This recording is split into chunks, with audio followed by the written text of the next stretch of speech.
that looks like is this. Few places in the world are seeing the explosion of God's power like the underground church in China is experiencing. And in the last 60 years, China's communist government has done its best to wipe Christianity off the map. What you are about to see is some of the rarest footage on the planet.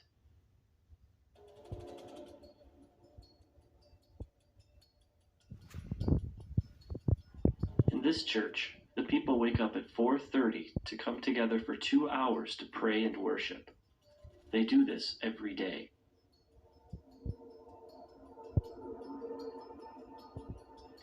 This church meets in the only place they're safe, a cave.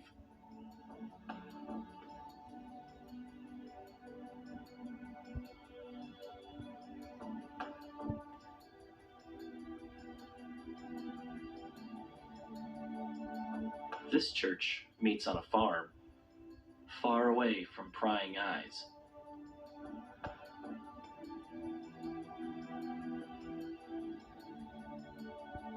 Here's an example of an underground church outreach. The people sitting are Christians. The people who are standing are not. This particular preacher was once crippled, but was healed when someone prayed for her. She now preaches the good news of Jesus to anyone who will listen. In this particular meeting, over 1,000 people became Christians.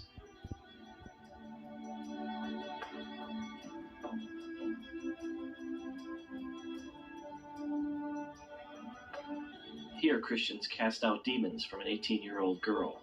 She's now a preacher.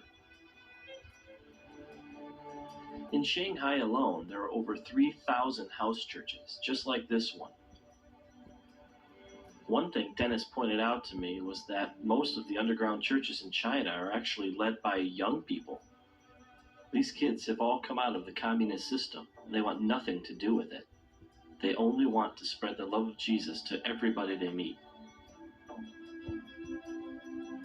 This is a music school. Well, that's the cover anyway. It's really a training school for students who want to be pastors. The government thinks they're simply learning to play instruments.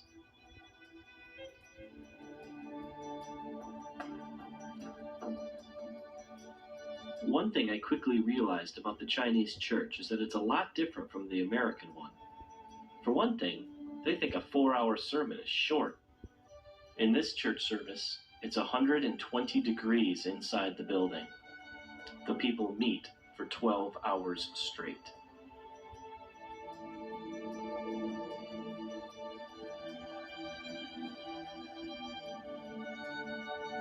Dennis told me one story about a time he went to a very remote village in China to preach. He was led into a large room where the people were packed so closely together that he had his back to the wall and could reach out and touch the row in front of him. Everyone stood. There was no room to sit. He asked how long he should preach for, and they told him from 8:30 to 7 at night. Then they asked him if it wasn't too much trouble, could you come back tomorrow and preach from 8:30 to 7 again? And then, very sheepishly, they asked again, if you'd be so kind, could you come back the day after that and preach from 8:30 to 7? He asked how often he should take breaks, and they told him not to stop. The people will wait. Then he asked them what he should preach on. Everything, they replied, from Genesis to Revelation. And then it dawned on him. These people had no Bibles. After the death of Mao Zedong, the Chinese people, cheated by a false god, began to search for the true God.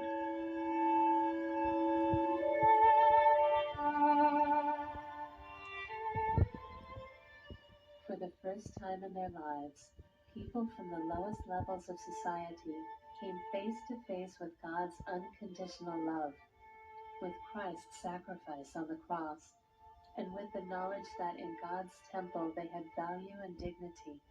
How could they not rejoice, like everyone who has received the most precious gift in the world?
第一次到了教堂。 The first time I went to church, I felt the atmosphere there was really good.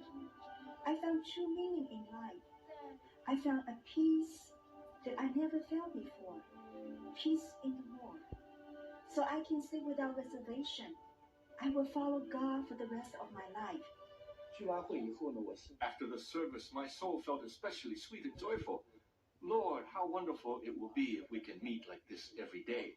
I lay awake for 3 nights, overwhelmed with joy. I thought, Lord, what have I received? Why am I so filled with joy? I have nobody. I have no family. I have nothing. And you know, I was absolutely sure that this joy came from heaven.